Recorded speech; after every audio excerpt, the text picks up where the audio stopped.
Magandang morning, everyone. Ay.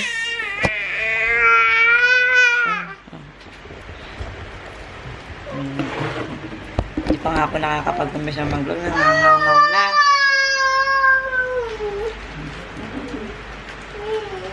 Ay, ayaw ngayon. Hey, guys.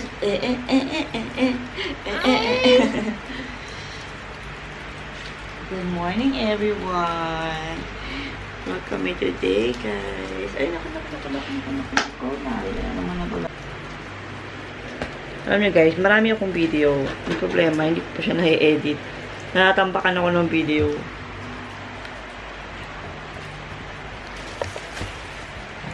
Labas lang kami and kain kami ng breakfast. Update ko kayo mamaya sa aming vlog, guys. Ito mami.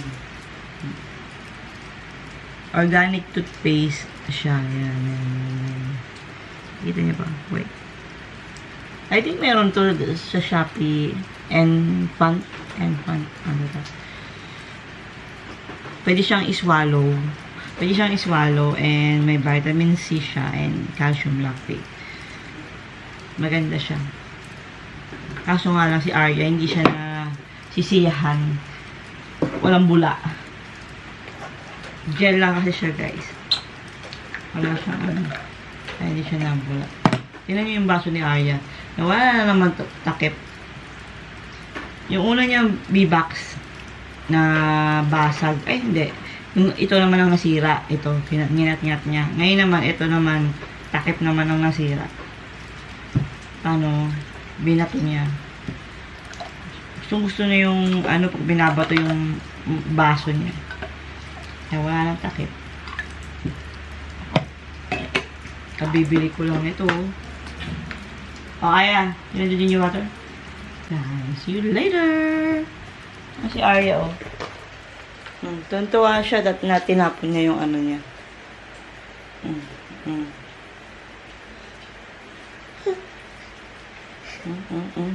Madulas. Oh, let's go. Open.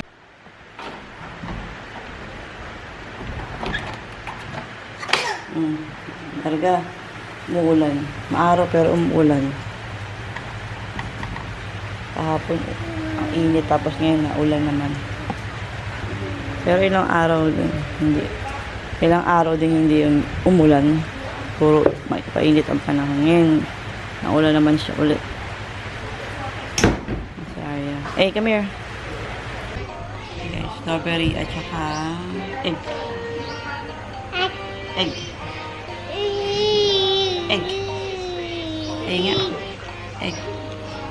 What's this? What is this? Banana.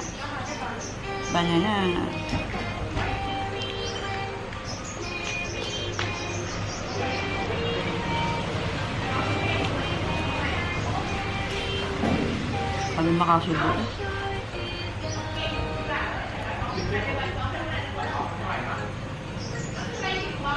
Wait, mami.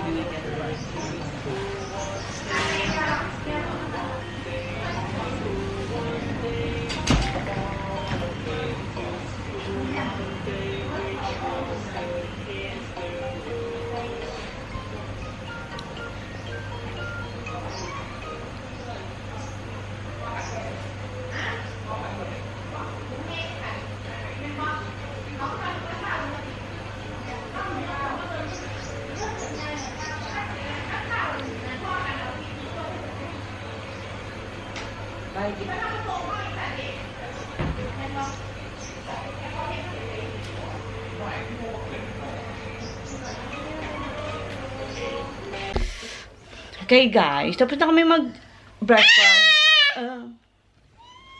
Ayaw ni Aya nang dumayol-dol ako. Let them to see your toothbrush. Bilis. Brush your toothbrush. Look at the camera. Oh, look at the camera.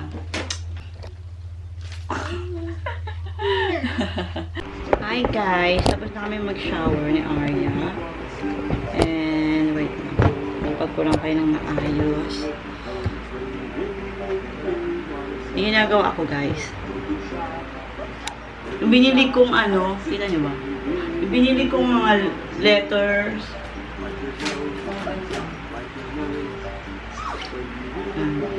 Binili ko sa Shopee. Nidikit ko sa wall para lagi nakikita ni Arya. Yung flashcard naman guys na binili ko, yung mga animals, hindi ko ito ididikit. Ano ko sa kanya lagi. Everyday, mag-practice kami ano kung anong tawag dito, ganyan. Alam niyo na yung ano, yung cat, yung dog, yung elephant, yung rabbit, ganyan na yan. Itong numbers naman, binili ko ito sa Shopee. 75 lang to guys. Sobrang mura lang niya. And sobrang sulit na niya sa 75 baht. Hindi ko lang alam kung available siya sa Philippines. Shopee Philippines. Ang ganda niya guys. Kasi ang ganda ng quality at saka ang lalaki ng picture. Talagang, ano mo, silaki ng mukha ko. Malaki pa sa mukha ko. Ang ganda. Ididikit ko to guys para araw-araw makikita niyo. Ang hirap na idikit kasi semento yung didikitan.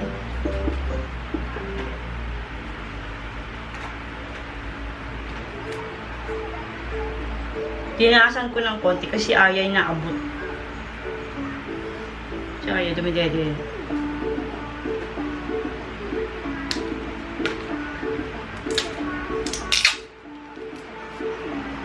Alam niyo guys, hindi ko pala nabanggit sa inyo na kung saan nag-work si husband na bansa. Nag-work siya guys sa Israel. And I don't know if alam nyo, I think alam naman ng lahat na ano natin ang TV ni Arya. I think alam naman ng lahat kung anong nangyari sa Israel today or in the past few days. Until now naman, hindi pa sila nag-stop mag-war. And alam nyo ba guys, yung husband ko, before, nung dumating siya sa Israel, alam nyo ba kung saan siyang part ng Israel na punta? Lapit siya sa Gaza, sa border ng Gaza. And every time na lumalabas siya ng dorm, kitang-kita kagad yung border ng Gaza. And then nung nalaman ko about doon sa story behind the Gaza and Israel before, and I tell to my husband na lumipat agad. Kasi, syempre, nakakatakot. Talagang, alam nyo guys, thanks God talaga at nakalipat agad si husband. Kasi, yung nangyari ngayon between Israel and Hamas, ano siya, malapit siya doon. Yung nangyari, mas malapit doon sa dorm niya dati. Actually guys, yung mga ka-dormmate niya, tsaka yung mga katrabaho niya dati doon sa farm na una niyang pinasukan, nagtago sila sa loob ng factory para hindi sila makita ng mga Hamas. And yun. Pero merong iba pa rin na mga kakilala, may mga ka-work niya dati na hindi naman kasi sila masyado naging close kagad guys, kasi ilang araw lang si husband, no? Siguro mga 5 days lang siya doon. Nung pagdating niya, hindi siya umabot ng 1 month doon, I think. Hindi ko na maalala kung ano. Basta hindi siya umabot ng 1 month. Tapos nung tsaka kaya hindi niya masyadong kaklose yung mga ano niya doon, mga tayo doon. And nung nakita niya yung isa niyang naging friend sa Facebook, yun, nakita niya na yun, nagtago daw sila sa factory, tapos 3 days daw silang hindi kumain kasi para natakot silang lumabas. Yun, thanks God talaga guys, at si husband ay nakalipat agad ng ano, actually hindi siya malayo-layo, malapit pa rin yung, hindi pa rin siya ganun kalayo yung distansya dun sa ano, sa Gaza, sa pinaka nangyaring ano, medyo malapit pa rin yung nilipatan niya. And but thanks to God na hindi napuntirya yung lugar nila. And yung time na yun guys, sobrang nakatakot. Sobrang ako natakot, sobrang din natakot si husband kasi ngayon lang niya ma-experience yung ganun. Nakakaawa yung mga namatay na civilian. Wala namang ginawa sa mga history nila, pero nadamay. Kaya hindi rin ako nakapagulong ng ilang araw. Then, nag-iisip kami kung ngayon, sabi ni husband, mag-stay muna siya for a while. Pero pagka hindi nag-improve yung situation, and kapag hindi naging, okay, sa tingin niya, na hindi matatapos o matagal matatapos yung away nila, baka umuwi siya. Pero plano niya next year na lang siya uuwi, and meron siyang ibang bansa na pupuntahan. Yun. Hindi ko sa inyo nababanggit, guys, na nasa Israel siya nag-work. Kasi nakakatakot, kasi natatakot din ako dahil alam mo naman yung bansa na yun, guys. Ayoko talaga siya pumunta doon dati. So dahil nga sa, alam nyo guys, nahihirapan si husband maghanap ng magandang work kasi dahil sa mata niya, diba? Nakwento ko sa inyo na meron siyang keratoconus. Alam nyo guys, yung keratoconus, actually ngayon medyo na magiging popular na siya at nakikilala na siya ng mga tao about sa problem niya sa mata. And dahil doon sa keratoconus niya, hindi siya maka-apply ng ibang work kasi nga, lalo na pag may mga mahigpit pagdating sa eyesight.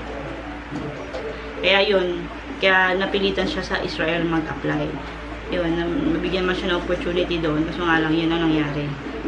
Magkakagulo naman kasi doon palagi. And ngayon, iisip namin, yung mauwi niyang pera, yung iba doon is, papaano namin sa keratoconus niya. Kasi guys, ang keratoconus guys, wala na siyang, hindi na siya totally mababalik in normal eyesight. Magkakaroon lang siya ng parang, meron lang silang way para mabawasan yung kasi ang may keratoconus guys is sensitive niya sa light. Lalo na, hindi yan pwede lalo na paggabi. Tapos mag-drive, bawal talaga yan. Unless na lang kung meron kang ng doctor, tsaka kung hindi ganun kalala, pwede. Ngayon, pag uwi niya, kailangan mag-ipon lang siya para pang niya sa contact lens. Meron kasi lang special contact lens guys para sa mata na may mga keratoconus. And until now, they don't know kung namamana ba siya or because of lifestyle. Until now, hindi pa rin nila alam kung saan mumula yung keratoconus. Kasi yung iba, nagkakaroon ng keratoconus, even yung mga relatives or wala naman silang kamag-anak na may ganung case. Like my husband, wala siyang kamag-anak na may ganung case. But nagkaroon siya ng ganun. Maybe sa lifestyle niya rin before. Kasi dahil sa company namin dati sa Taiwan, mahirap kasi siyang matulog paggabi, kaya minsan siya, nagagamit ng cellphone, nakapatay yung mga ilaw. Ewan ko kung bakit, kung dahil ba doon. We don't know also guys kung anong reason kung bakit siya nagkakaroon ng keratoconus. Yun. Kaya napilitan siya sa Israel na lang mag-apply kasi yun lang yung na-applyan niya na okay. Gusto sana niya mag-Korea kasi sa Korea, mahigpit ang Korea sa mata. Mahigpit sila. But even Japan. Japan kasi guys dito, hindi sila nag-hire. Wala silang hiring ng Japan dito. Korea lang.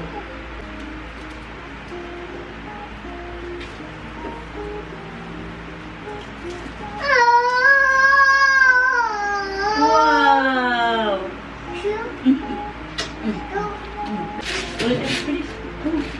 Going to put here. Put there. Put it. Yay! Good job! Hold on.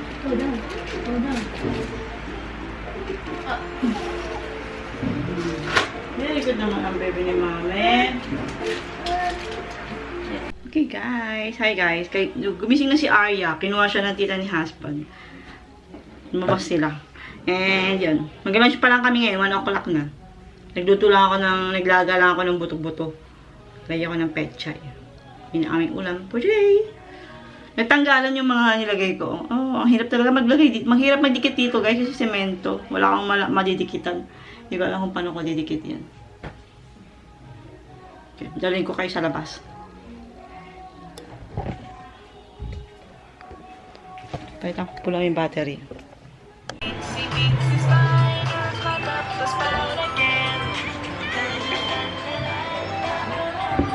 Sorry guys, nakalimutan ko kayo. Nakalimutan kong i-open yung aking candle. Dami yung nakain ni Arya.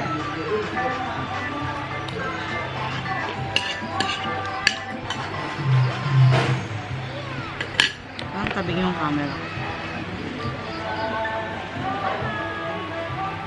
Hi guys! Masok na kami sa loob kasi mainit pa sa labas. Eh, wala naman kaming ginagawa. Wala naman kaming ano sa labas. Wala naman makalaro si Ari sa labas. Ano kasi yung mga bata. Bilang ko siya ng bagong ano niya guys. Dami. Kasi kinagat niya yung kanyang ano, yung isa. Pero ano na kasi guys, silang ano na rin yung nasira na. Papatulog kasi ni Arya yan guys. Kailangan talaga may ganyan siya bago matulog. Kasi minsan pag nagigising siya, pag hating gabi or madaling araw, suksok lang niya sa bungangan niya, tulog siya ulit. Hi guys! Good evening! Nakalimutan ko, nag-vlog pala ako. Wala na naman sa isip ko. Palagi na lang akong nakakalimot. Sabihin ko. Ano ba? Hindi na ako nakapag-vlog kanina guys sa aming hapunan. Kasi pareho lang naman yung hapunan namin sa tanghalian. Kaya hindi na ako nag-vlog. Nagtanggalan na yung mga nilagay kong ano. Alam niyo, meron akong bagong biniling skincare. Yung nakaraan kasi, pink yung binili ko. Ito naman, white. Whitening lang talaga siya. Yung isa naman na yun, yung ano yun, whitening youth. Parang ano ng mukha, para magmukhang young. Ito, whitening lang talaga siya. Kalimutan ko na naman gupitan yung bangs mo. Nadidisturbo yung kanyang ano palagi. Yung bangs mo.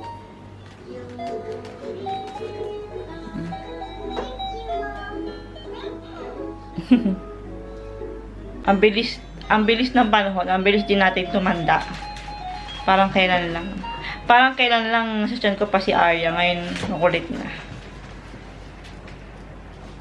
Kung gusto ko nag-vlog sa YouTube, kasi alam nyo guys, kasi sa YouTube, nakakapagkwento, nakakapagsalita ako ng marami. Sa Facebook kasi hindi ako masyado nag-vlog doon ng mahaba. Puro 3 minutes lang yung video ko doon. Kaya na-miss ko rin mag-YouTube. Ang plano ko is YouTube, mag-ano na lang ako sa YouTube, tapos i-upload ko na lang sa Facebook para mapanood din ng mga followers ko na sa Facebook. Kasi marami rin akong followers sa Facebook na hindi pa nakasubscribe sa aking YouTube channel. Meron akong i-upload na short video, na mini vlog. Baka tomorrow ako mag-upload. Hindi ko alam guys kung kailan ko ito i-upload. Baka bukas i-upload ko itong video na to.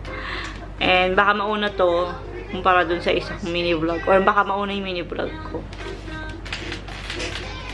Ayun guys. Nag-update pa rin kami sa Israel kung anong mga update. Sabi ko kay husband kung sa tingin mo is magiging okay naman na yung situation.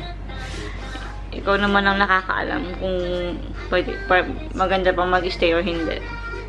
Sabi naman niya, ngayon daw, medyo okay na daw yung situation, unlike nung first and second day. Hindi na siya masyadong naririnig yung mga bomba-bomba na ano. Kasi nandun na lahat yung mga sundalo ng Israel. Nagpunta na. Alam nyo ba guys, yung kanyang boss, di ko alam kung nabanggit ko na kanina. Lahat naman kasi ng karamihan ng sa Israel is mga sundalo.